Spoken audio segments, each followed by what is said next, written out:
What's up?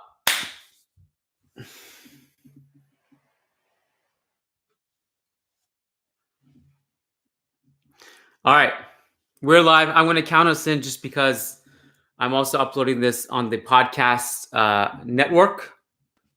Quick sound check before I hit record. Can you guys hear me okay?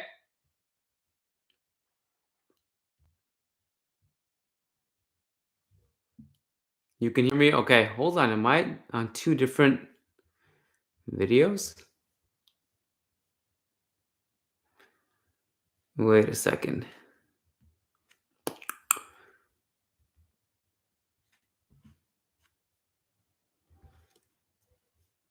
Hold on a sec. Am I in a different video? I don't know if this is the original YouTube live that I sent out the link. That's why I'm kind of hesitating. Because there's another live that I had set up, and that's the one I wanted to go live on. I think that I just created a new one by accident. So everyone on the old one may not be seeing this. Hold on a sec. Let me refresh.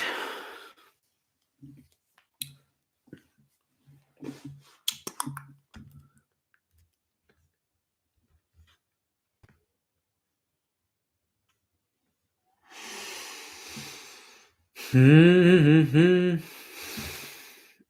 that was hold on. How did I do this? Why did I do this? I'm gonna start in a second, but I'm just trying to figure out why there's two different. Okay. Dun dun dun dun. Dun. Okay. This doesn't make any sense. Now I'm confused.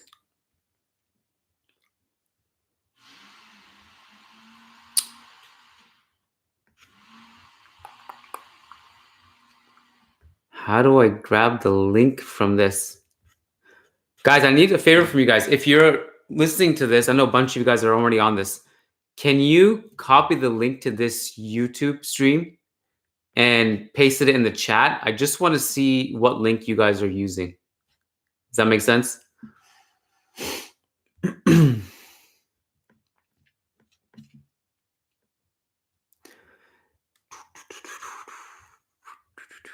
Oh, here we go. Link. Okay, there we go.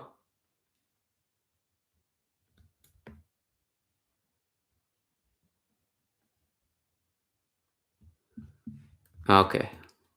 Yeah, I don't know what happened, but I'm going to just share this link really quickly.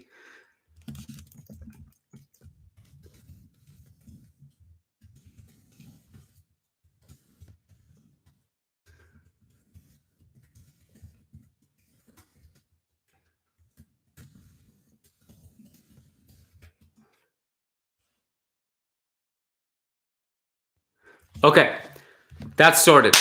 I sent this new link out to the old people on the other link who were waiting for a long time. And I think we're good to go now. So we have so many questions in here already, and I'm just going to get started. I'm going to hit record on my end here because I'm going to paste this recording not only on YouTube, but also on the podcast feed. All right, here we go. Let's do it. 3, 2, 1. Hello and welcome to a live edition of the Managing Madrid podcast. This is Kiyan Sobhani. I am currently live on YouTube with a bunch of my YouTube subscribers who are firing away questions and comments in the chat. It is currently almost 1:15 p.m. Eastern / 7:15 p.m. Central European time. And I realized this morning that I've been kind of MIA. Haven't been posting much. My last tweet was like about Game 6 of the Celtics Miami Heat game, which was incredible. And I haven't said anything since. Now, I haven't been taking vacation or taking any time off. I've just been actually doing a lot of due diligence, constantly texting agents, players' agents, making sure that I have all the up-to-date information. Haven't been reporting anything, but I just wanted to make sure for my sanity and also the quality of my work and my articles, I have accurate information. So just a lot of texting agents and just finding out information, making sure the reports are true or not. And so I will try to relay as much correct information I can to you guys through the questions and answers. And some of the stuff I cannot speak about, some of the stuff I can. And we'll go from there. Okay. I have another podcast starting at 3. So that gives us about 46 minutes now to go through questions and answers. The questions are not going to come in through live voice, audio, or video because it's YouTube. It's only through comments. So I will just chronologically go through the comments without any really hesitation or bias or any prejudice or what the question is. I'm just going to go through and basically read as much as I can and comment or answer the questions. Okay. Akash says, Kiyan, what are your thoughts about Benzema leaving? Whoa, right to the point, huh? Just a minute into the podcast, and that's where we are already. Well, my thoughts on Benzema are leaving. I have a lot. I guess we can start from here. If Benzema does decide to leave, which I wouldn't say based on from what I know, it's not a guarantee he'll leave or stay. There's a real chance that he'll actually end up staying. And it's not as like, I think a lot of people have always already written the news and have kind of assumed that he's not going to be here next year. I don't think we're at that stage yet. I do think there's a real consideration that he's taking because, quite frankly, I don't think anyone in this chat, anyone listening to this podcast would turn down that kind of absolutely ridiculous money that is being offered to him from Saudi Arabia. So that being said, I mean, he is at a real stage in his career where he's achieved every single thing you could possibly imagine to achieve in club football. Ballon d'Ors, more Champions League titles than basically Barcelona's entire history. Top scorers, Pichichis, played alongside some of the greatest players of all time. An incredible legacy at Real Madrid now. I mean, there's nothing else he needs to be doing, really, to be quite frankly, arguably the 3rd greatest player in club history. He's at a stage now in his career where he can focus on cash. And he can do that. And he has every right to do that. And I don't think any one of us would judge him for that or get mad at him for that. I think if he decided to stay, certainly I think he has earned the right to make that call, whether it's to stay or leave. I mean, he has the contract. He has another year left. He can stay if he wants. I will say, if he does decide to stay, what I think is reasonable to want from both the club and him to come up with an understanding that he can't be the de facto game in, game out starter every single game for next season. Will he be an incredible player in spurts? I think he definitely still has that in the tank. We saw it this year. You know, he had an entire month where I think he had 3 hat tricks in a month, and those were against big teams and big games as well. So, but I do think it's reasonable to want Benzema to take a backseat in terms of playing time, not playing every second. But I also do think that the answer to this question needs to be answered soon, because this is from a squad building perspective. The club has to know, are we putting our eggs in the basket of Harry Kane and really trying to get an alpha number 9 striker, elite striker to start every game? Or if Benzema's staying, are you going for a lower profile that can basically spot rest him throughout the season? So it's an important answer to have quickly. And so those are my just kind of really quick thoughts on it. I haven't mentally prepared myself for Benzema actually leaving yet, because I don't think we're quite there yet. If it does come into fruition, I think it's a discussion we'll unpack and unravel a little bit more. All right, got to go through these a little bit quicker. Somnath says, I hope Inter win. I'll sign up for that. Guarov says, you are the best, Kiyan, with a lightning bolt. My man, I appreciate you tuning in. Adham Salim says, hey man, I wanted to ask you if you'd rather have Harry Kane and not chase Haaland or Mbappe, or setting up for Firmino and not getting Kane, but potentially maybe losing both Haaland and Mbappe? Well, okay, this is an interesting question. My answer to this is that I think whether it's Kane or Firmino, you really don't want to give a long-term contract to either of those two, which would mean that pursuing Haaland and Mbappe in 2024 shouldn't be a huge barrier based on if you get Kane or Firmino. The reason for that is that, and I don't know if this will happen because Kane is not old enough to necessarily give him an ultimatum to say you have to sign a short-term contract. I think he's still under 30, right? Even though he's pretty much 30. I wouldn't give Kane a long-term contract, whether Benzema stays or not. The reason for that is I'm really scarred from Hazard. And I think it's completely reasonable to not want to give a long-term contract to a player who is 30 and has an injury history. Now, quite frankly, if Harry Kane stays healthy for 3-4 years, I think, I would actually commit to a long-term contract, but you have zero ability to predict that. We have no idea if that would actually happen. So it's a huge risk. So if we had the guarantee, if God could tell us right now, hey, just so you know, Kane is not going to get injured for 4 years, you're pretty safe giving him the long-term contract, then of course we'd sign up for that. But because we don't know if that would actually happen, it's really a big risk to handcuff yourself to a long-term contract for Harry Kane. So I would only give him a 2-year deal. Beyond that, I wouldn't risk it. The problem is, would he accept that? I think he may not. And he has every right not to. But at the same time, how much leverage does Harry Kane have in a situation like this where Tottenham don't want to sell within England based on reports? If that's true, that means he has a few options outside of England. It's basically Real Madrid and then kind of the other two big clubs we're looking at are PSG and Bayern. So I just wouldn't give Kane a long-term contract. If it came down to Kane long-term or Firmino 1 year, I would take Firmino 1 year. No questions asked. So that's, I'll leave it there. We'll probably come back to that. Some Benzema Kane questions. Okay, I already answered that.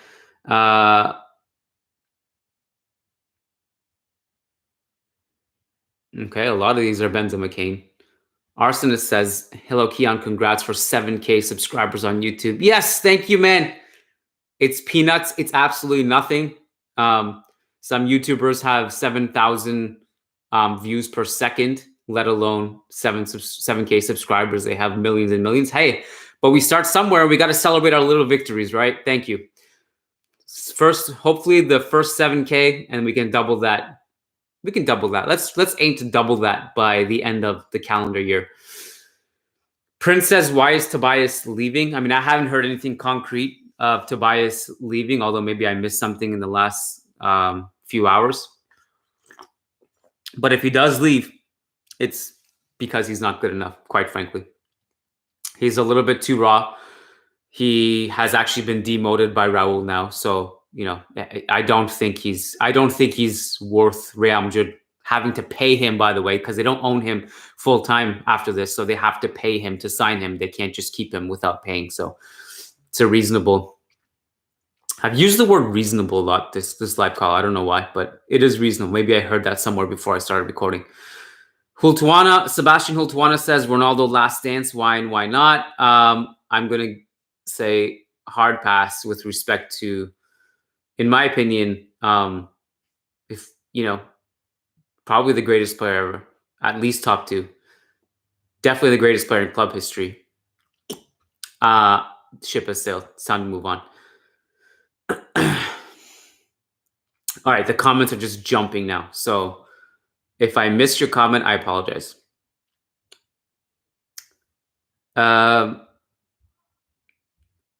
Anthony says, what's up, Kiyan? We all knew these days were coming, but man, I'm not ready. The last 2 summers already have been heartbreaking enough for us, Madridistas. Yeah, well, that's life, man.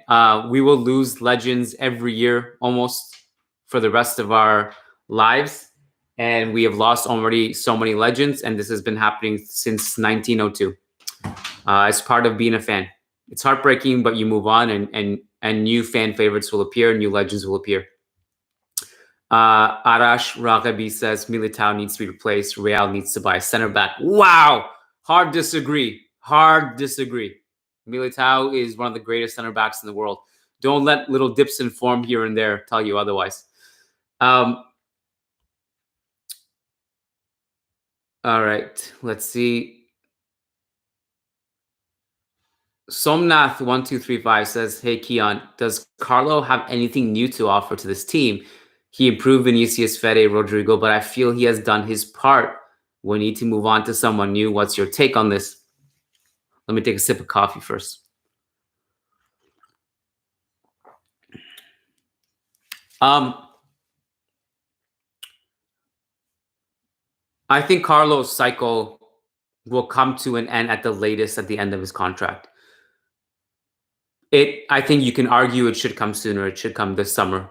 But at the same time, you have to give benefit of the doubt to Carlo for one thing. It's that depending on the strength of his squad, he can be tactically versatile. I mean, he is tactically versatile. There is truth to that.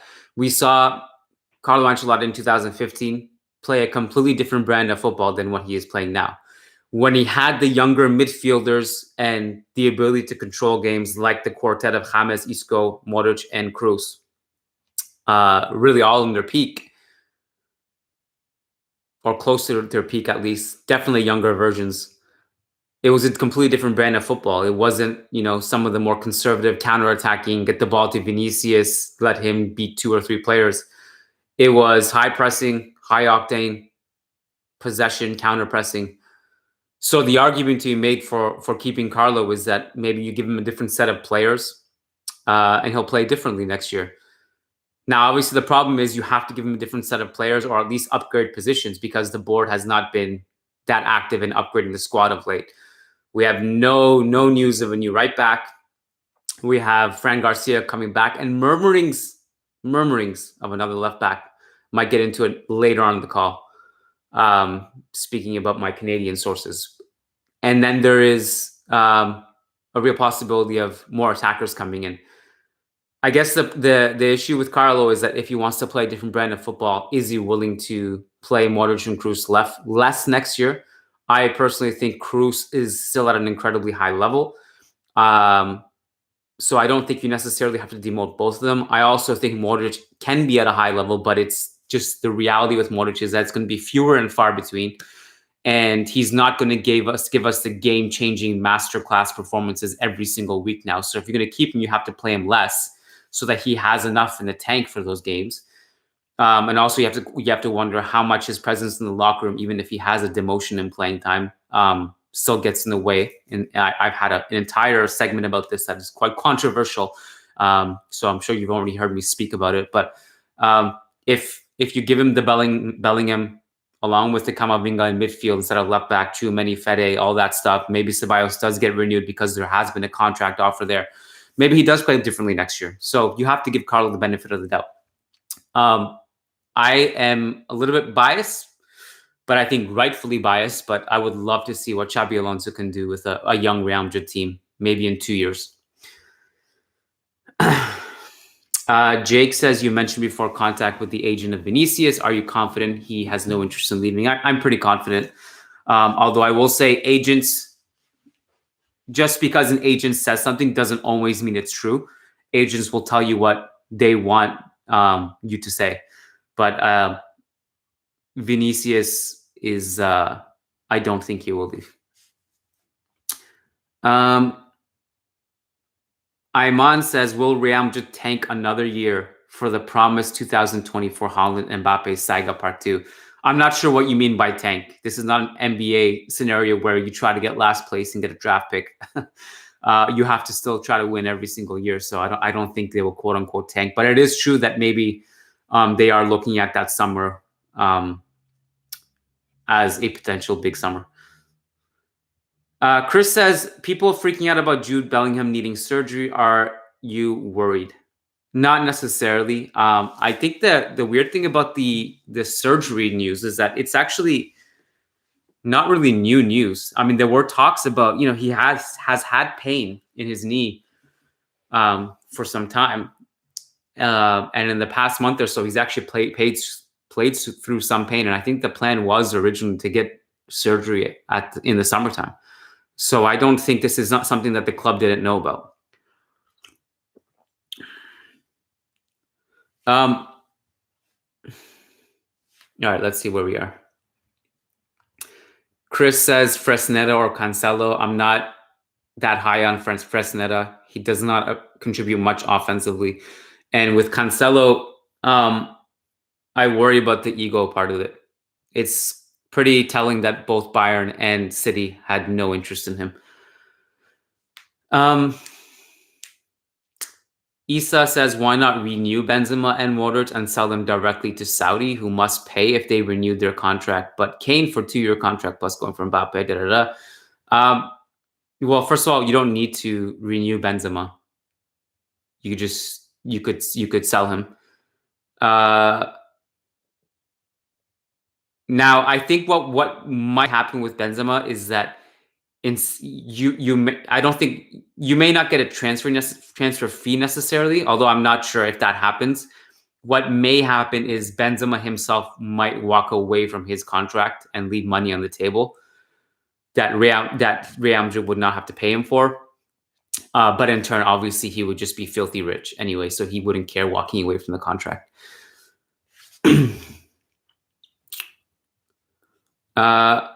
Let's see.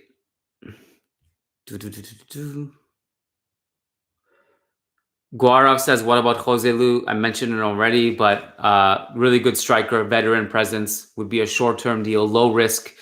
If he's replacing Mariano and not Benzema, I think it's a good signing. But I also would say that if Alvaro's in the squad next season, I would prefer it to be Alvaro who's taking those minutes. But if Alvaro's going on loan, then obviously it's a good signing.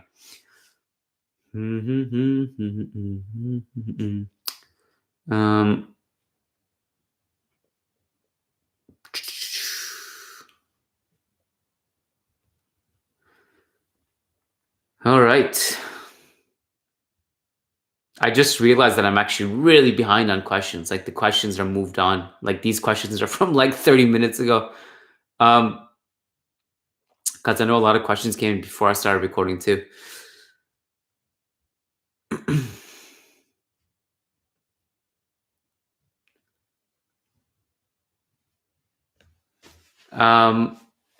Hi, Kiyan. I think you talked about this before, but how much money is enough? Obviously, guys like us would accept 100 million net a year, but someone like Benzema who has earned so much, why does he need more? Well, Benzema hasn't had the one like crazy Middle Eastern contract, right? So he hasn't done that yet. But I will say, like someone like Mbappe or Ronaldo, at this point, I think you could say, like, okay, what are you going to do with that money? What are you going to just pass it on to your generational, like just 5 generations from now? You're just going to keep passing it down. What are you going to do with that? You can't spend it in your lifetime. So I think reasonably Benzema is probably could talk himself into at least one more huge mega contract before he retires.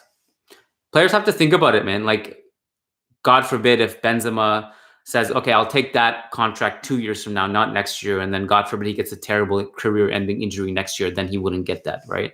Obviously, that you don't want that to happen, but I'm sure this stuff goes through their minds.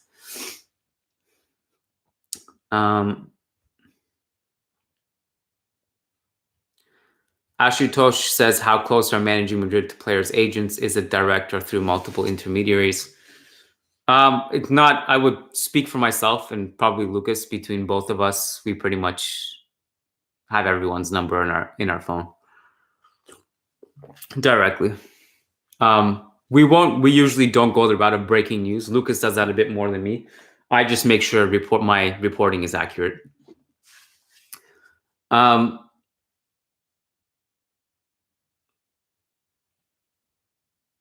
Okay. Ishan says, is it better to shift Rodrigo to the center and Valverde to the right for the next season in case Benzema leaves, provided that either Haaland or Mbappe join us in 2024. I still think you need a striker, especially if Benzema leaves, that is not Rodrigo. I don't think that is sustainable or something you can rely on every game. I also think Fede is better in midfield.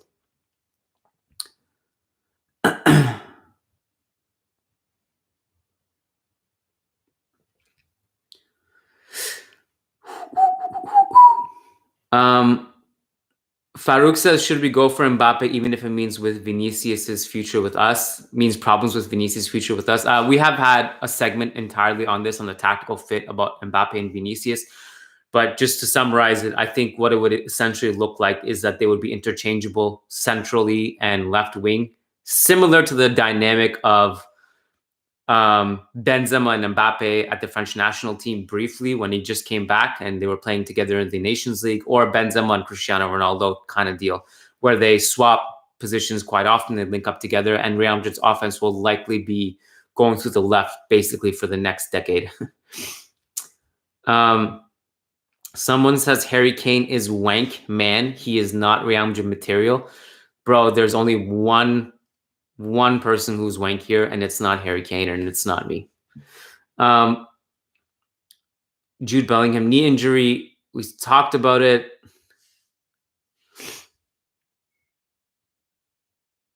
Benzema has missed more games than Kane in the last few years. Yeah, Kane's... The thing with Kane is just it's kind of unknown. Like, you know, with Benzema, his body just started to, like, his age started to catch up with his body in the last year or so. And with Harry Kane, he does have a degree of professionalism, obviously. And I think that's like one big difference between him and Hazard. You know, like a lot of people were saying we don't want it to be another Hazard situation. I said that too. In this podcast, I said it. But there is a degree of professionalism that Harry Kane has that Hazard didn't have, for example, which is he takes care of himself in the off seasons. He's professional. So that part of it is also fair. Got a few people. Okay, guys, please do not spam the chat with the same question, please. All right.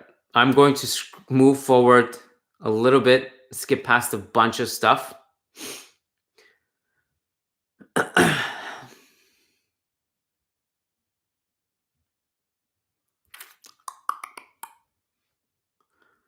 What do you think? Andy Ramirez says, what do you think we need to change tactically next year to be able to compete better with teams like Manchester City?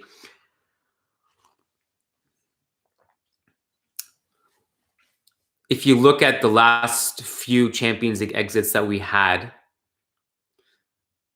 they've had a similar theme. Whether it's Manchester City this year, whether it was Chelsea a couple years ago, whether it was Manchester City before that and Ajax before that. I'm sure I'm getting some of the years mixed up, but you'll get my point. We have not been able to deal with teams that have a high press. We need to work on our press resistancy, our positioning on defense, our structure, and also our fluidity in attack. You know, we haven't had real fluidity, and that a lot of that will have to do with the talent we've lost over the years in attack. It's gotten better with Vinicius, but especially this year, Vinicius was really alone in the attack for so many games until Rodrigo was introduced into the starting lineup. But some of that was canceled out with Benzema's decline as well. So I would say tactically, you need to be more press resistant, and you need to connect the midfield and attack better, and come up with ways to have unpredictability in your offense. And that probably requires more help for Vinicius. And I think Rodrigo definitely mitigates some of that. But I do think you need probably someone else apart from Rodrigo as well to bring in, especially with Benzema either declining or possibly leaving. Let's see.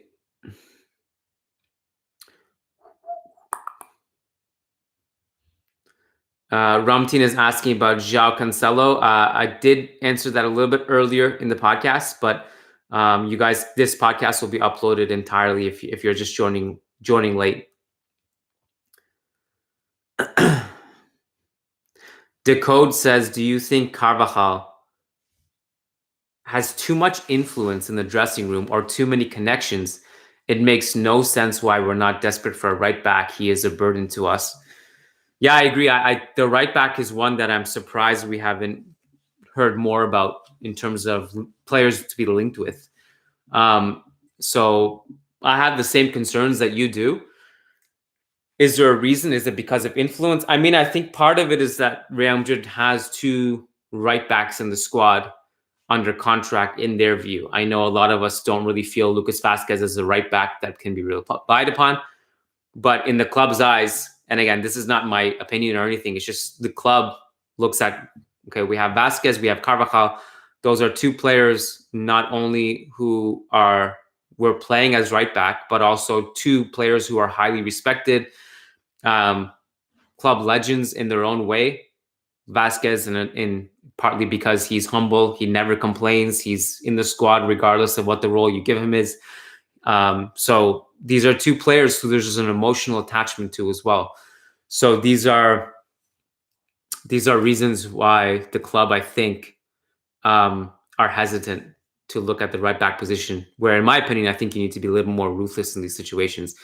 Lorcan says you've skipped 3 times. I'm sorry. I'm not at home, so it could be the connection. I'm not sure, but if I'm recording this just as a file as well on my microphone, so when I re-upload it, the quality is better.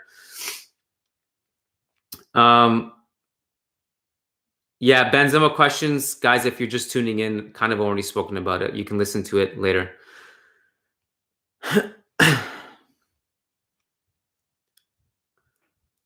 Someone is saying, I strongly disagree. He is constantly there and he is always performing like a 7 out of 10. I'm not sure who you're referring to.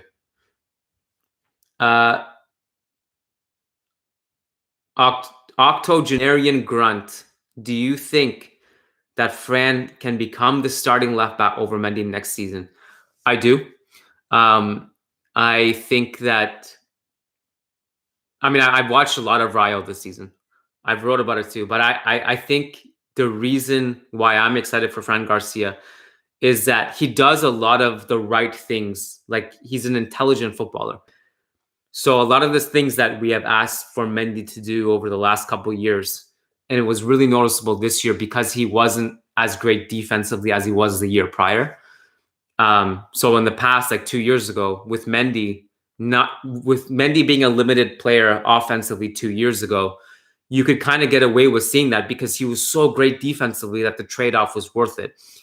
This year, because he's been injured and also when he's played, he hasn't been that good defensively. You really notice him as a weak point. With Fran Garcia, something that he does that we've been begging Mendy to do is just make runs offensively without the ball, to drag space away for Vinicius to have more space to work with.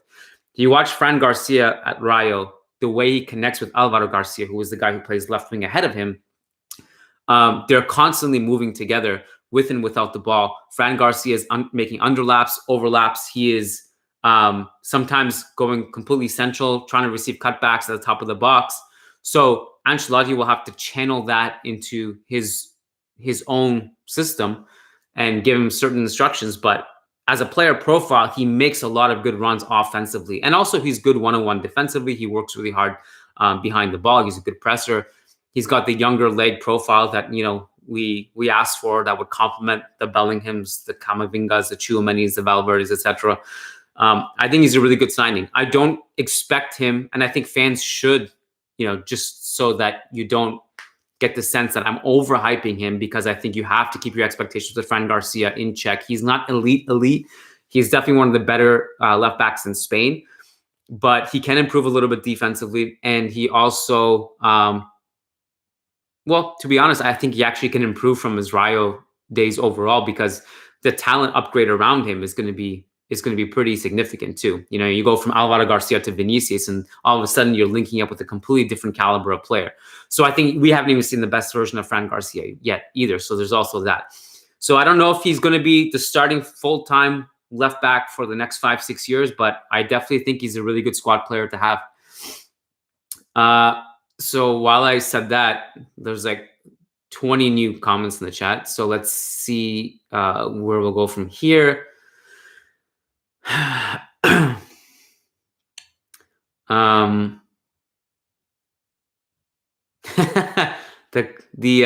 The inevitable Miran Saric comment. When can we expect ER's return on a free, June or July? Krishna says, hi, Kiyan. What is your take on integrating Castilla players like Arribas into the squad? You guys, come on. You know, like, how long have you guys been following me for? Krishna, how long have you been following me for? A day, a year, a decade? You know my thoughts on Arribas. You know it. You know how vocal I've been about Arribas, how good he is. You guys know the answer to this. Come on.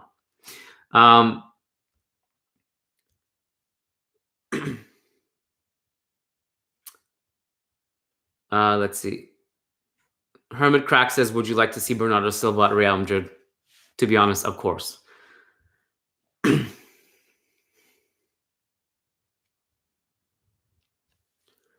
Ivan Garcia says, would you get Brahim Diaz back for next season? I'm not that excited about Brahim Diaz. I've watched a lot of him at Milan the last couple of years. It's kind of underwhelming. Really underwhelming. He started off so brightly, was really great in that 10 role, which was interesting too because he had played primarily as a winger up until that point in his young career, and Pioli put him in this 10 role and really gave him the keys. And I don't think he rewarded Pioli with that trust that he was given with his performances. Went missing far too often. I also think he just kind of coasted. Like, there were so many games you didn't even know he was on the field, and that's never a good sign. You really want to make sure your presence is known. And it was not a matter of lack of playing time. Like, you know, with other players like Reinier Jesus, for example, who went on loan, or in the past, Borja Mayoral, it was a frustration and a complaint like, well, we don't know because he hasn't played. With Brahim, he's been given the keys. He's been playing regularly. In that sense, it was the most successful loan stint you could possibly ask for, starting every game over a long period for a good team in a good league. And I don't think he's been the same. Really, since he got COVID a couple years ago, and ever since he returned from COVID, he just wasn't the same. So, not to say that he can't improve, but, you know, if we're talking about the players they are right now, from Asensio to Brahim, it's a downgrade. So I'm not huge on Brahim. I'm not going to write it off completely because he may very well come back and he may improve. So I have to give him the benefit of the doubt if that happens. But if I'm kind of in charge and I'm the one giving the scouting reports to Flo and the board, I would just realistically tell them, like, it's not the greatest, most exciting, quote unquote, signing. Jake says, just a crumb of Davies info between us. Chat will keep it secret. Yeah. I don't think saying things on YouTube is considered keeping a secret. I will just say with Davies, and just when I say anything about Davies, just know this. It's truth. Okay? That's all I'll say. Just remember that I'm Canadian. Yeah, I would love to have Davies for obvious reasons. Obvious reason number one, he's one of the best left backs in the world. Obvious reason number two, he's Canadian. Real Madrid kicked the tires on him, and he's basically using that as leverage to stay at Bayern. I won't say 100% either way, but that's just kind of the reality with what's happening right now. Okay, where are we?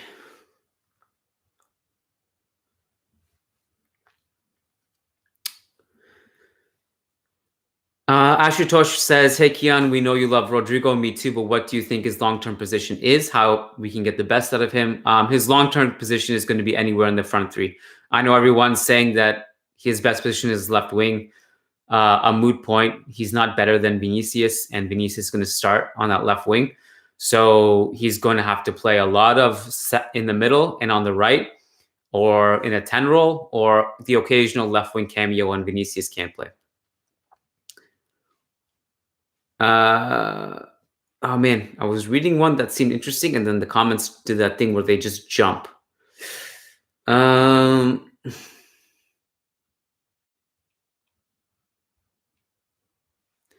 Okay, I'm gonna. Okay, I come up with the system on the spot. Okay, I'm gonna read every single comment, regardless of what it is, for the next 13 minutes, and then wrap it up. Okay, that's the plan. Let's see where this goes, because I have too many pausing too much trying to find the good question.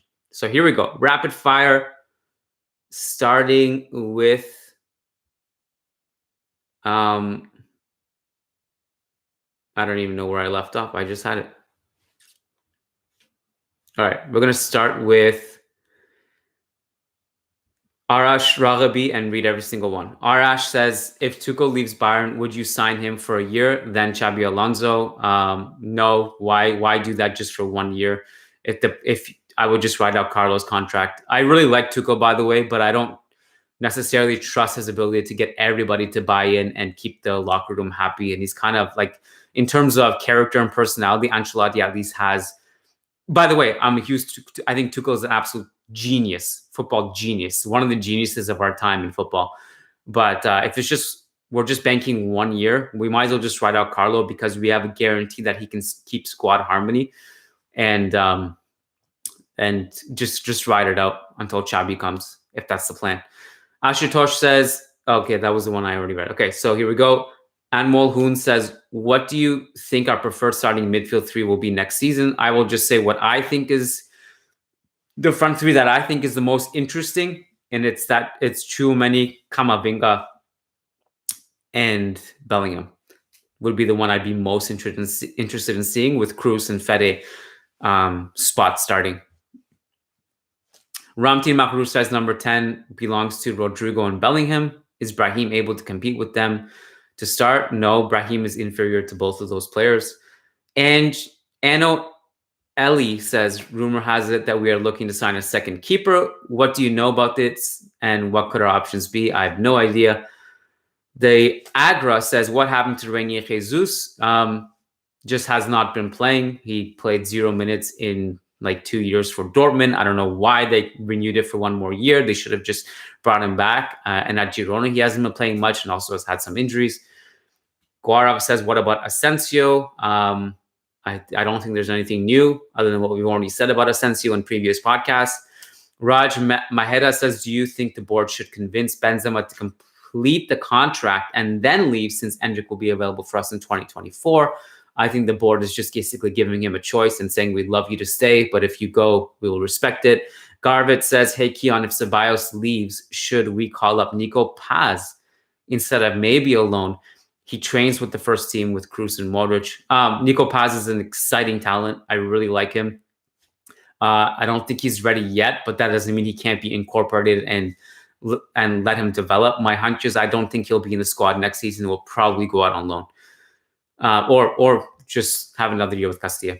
Stan says, just answer me here. Why is everyone so against Madrid buying quality in depth like we used to? I'm saying this because every single time a top player is linked by fans to Madrid, most of you are against. I don't think anyone's against that. I think you're probably, I don't know who those people are. Faiz Mohammed says, what do you think of Nagelsmann's fit at Real Madrid? One of the big concerns I have with him is his man management, but now that big guns like Benzema, Luka Modric, and Nacho aren't guaranteed to stay, the situation will be suited. I'm not worried about Nagelsmann's man management. I think he would work. I think he would be a really interesting coach to have. I think our squad profile also fits him. I also think he's been vindicated since being fired from Bayern. And I think it's been pretty clear that Bayern are the ones that got this wrong and made a mistake. And it wasn't him doing anything wrong necessarily. There must have been something political happening there. I also think even people like Benzema and Modric and Nacho would definitely not rebel against someone like Nagelsmann. I really don't see that happening. Sangit says, what are your preferences for striker and right-wing position? I do like the Kane option on a short-term deal, as I've mentioned, but I don't know if he'll accept that. And I think Firmino is an interesting option on a one-year deal until 2024 if you want to go guns blazing for one of Haaland and Mbappe plus Endrick. And the right wing, this is a loaded question, but because it's separated into realistic signings and signings that I want, like, Bernardo Silva came up earlier in the podcast, but he's not a realistic signing. And I really am not sure what the club is going to do for that position, to be quite honest with you. Abir says, I beg Papa Perez sign Kubo. We need a bit of surprise on the wing. It's too monochromatic with Vinicius as the only attacker. I think Kubo would be interesting. I don't know if he would be a good starting right winger, but I think he would be an interesting squad player as an Asensio replacement. Faison Loan says, Kiyan, shouldn't we get a striker which starts for a couple of years until Endrick becomes ready? Answered this. Harry Kane answered that. Mojalefa Motlung says, what's your take on Chukwueze at Real Madrid, and would he be a good signing, and would you start him at right wing over Rodrigo as he's a natural right winger? I think Chukwueze is a really interesting player. I think it's a player I rate highly. I don't think he is good enough to start for Real Madrid, but I think he is good enough to be a squad player. So I think it's an interesting option. Asensio leaving, replacement, discussed death. Matin says, Kiyan, let me tell you that it makes me proud that a fellow countryman has made it so far in his profession that he gets to ask Pep Guardiola questions. Hey, man, thank you so much. I appreciate you. Abir says, who wouldn't want Davies in a heartbeat? Yep. Ramtin says, oh, no, the comment thing just did that thing where it jumps. I lost it. It's over. Oh, man. Where did it? It's all over, guys. It's finished. I was on such a roll. Hold on. All right, I got it. Back to where we were. Ramtin Makrou says using Brahim wouldn't make the same situation that him and Rodrigo prefer to play number 10 rather than right wing. I'm not sure. I think you might have gotten the wording a little bit mixed up, Ramtin. Jeff Soba says, is the Mendy situation fair considering Carvajal has complete faith from the board, especially when you consider Carvajal had the BBC to pad his win-loss stats? I'm not sure what you mean, Jeff. Should Rafa Marin replace Nacho in case the latter leaves? Is he ready to make the leap as a first-team rotation option? I really like Rafa Marin. I really like his ball progression and his defensive reads. Both of those things he's really good at. Yeah, I think that would actually be really cool to see. Garvit Rao says, since we had the Toronto show before, will we ever do one in Vancouver? I'd love to come in Vancouver, in part because it's my favorite city in Canada, but our market's not. I don't know how our market is there, to be honest. I have to do a little bit of a survey and check the demographics in our analytics. I'd love to, but I don't see it happening much. Partly because right now we're only doing podcasts in cities we have to go to while we follow Real Madrid. So that's why we're doing LA, Dallas, and Houston this summer, because we have to follow Real Madrid for the preseason tour. Rahul Ghosh says, Benzema leaving could disrupt the squad planning. Okay. Anthony says, any updates on Ceballos? Just that he's been offered a contract, and we have to see what he does. Miran says, Kiyan, say 3 nice things about Rafa Benitez. It's a challenge. All right, number 1 is that he got the best out of Gareth Bale. Number 2 is that he's a very nice man. And number 3 is he's a Madridista. Hey, man, that's the nicest thing you can be called. The code says, are you bothered that we still use Camavinga as a left back in La Liga after there was nothing to fight for? It feels like we'll force him a Nacho Fede route. Yeah, I mean, I think at this stage of the season, it's mostly all about experimenting more. So I'm kind of surprised we haven't seen more experimenting, but I don't know. At this point, it's a moot point complaining about anything at this part of the season, to be honest. It's over. I'm mentally checked out, man. I'll be really honest with you. Like that last game against Sevilla, I basically took a mental health day. I did not want to do a podcast that night. And thanks to Ruben, who did some post-game thoughts on Sunday and published that. By the way, just as a side note, since I just brought that up, Ruben, if you guys were looking for the post-game show for the Sevilla game, did I say Rayo or Sevilla before? I meant Sevilla either way. If you're looking for the Sevilla post-game show, it did go up on our podcast feed. It didn't go up on YouTube. So if you go on Spotify and Apple, if you just search Managing Madrid, the entire podcast feed is there. Just subscribe to that, because not everything goes on YouTube. So like most of the Las Blancas content that Yash and Canita do, the Castilla Corner content, a lot of that doesn't go on YouTube much. So if you want that content, that's subscribe on Spotify or Apple or wherever you get your podcasts at. Naomi says, I already posted this, but maybe I missed it too. João Felix. No, I did not talk about him, but I'm about to talk with Jeremy Barron of Into the Calderon, Athletic guy, about João Felix on Churros. I'll upload that on YouTube and on the Churros podcast feed. So if you're interested in that, we're going to talk about João Felix. Madrid Musketeer says, did Brahim's lack of presence, is that him being weak defensively or on the ball as well? No, actually, defensively, he works hard. He's a good presser and he tracks. A lot of Pioli system was he actually asked Brahim not to track back because he wanted him as an outlet, as the number 10 in transition when Milan win the ball. But he is capable defensively. You got to give him that. I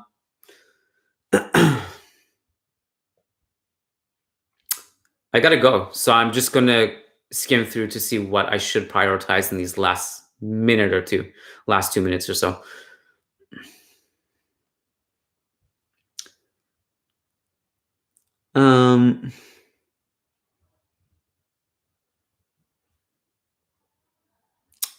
Anton says, do you smoke weed? No, I don't. It's just not good for you, man.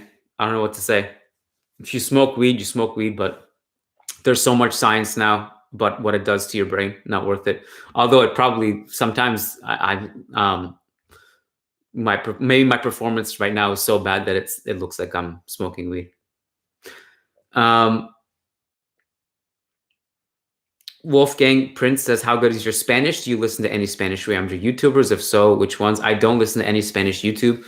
I'm on a currently nearly 365-day streak on Duolingo. My Spanish is good enough to translate what Ancelotti says in the press conference or what Zidane says in the press conference, but it's not good enough to translate what Diego Simeone says in the press conference. So it really depends on who's speaking and how slow they're speaking. So I guess kind of, but from an understanding standpoint, if I'm sitting in a Carlo presser, I can basically transcribe everything he's saying.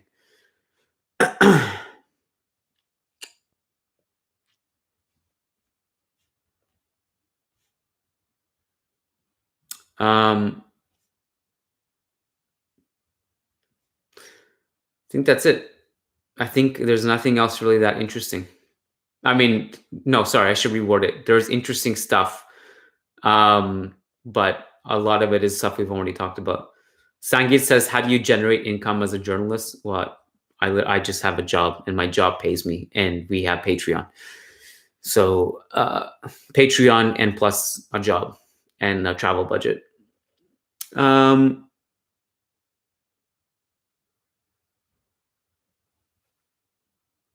Miran says, Miami Jimmy, clean sweep or a gentleman sweep in the finals. I think even Miami Jimmy is not enough to stop the Jokic train, the Jokic Murray train. And I don't want to face Jimmy Butler in anything, whether it's a game of basketball, a game of poker, and a game of football. I just wouldn't. But I think the Jokic Murray train is probably too strong. All right, guys. I appreciate it. That's it. Thank you so much. You guys are the best. And if you join late, I will upload this on YouTube and also on the podcast feed. I got to run to do churros now with Jeremy. So if you're interested in João Felix, someone was asking about that, go do that. And if anyone listening to this is going to Dallas or Houston or LA or lives in any of those cities when we come this summer and you want to come to our podcast, because we're doing a live podcast in all those cities, please just keep it locked on the podcast when we announce the details, like the venue and the date and the time. We almost have it all locked up for LA, Dallas, and Houston, but we do have to sort out some logistics. Slugger Boy says, where can I watch churros? Literally on this YouTube channel, you can see it today. And you can also subscribe to it on Spotify, Apple, wherever. All right, guys. You guys rock. Thank you. Peace out.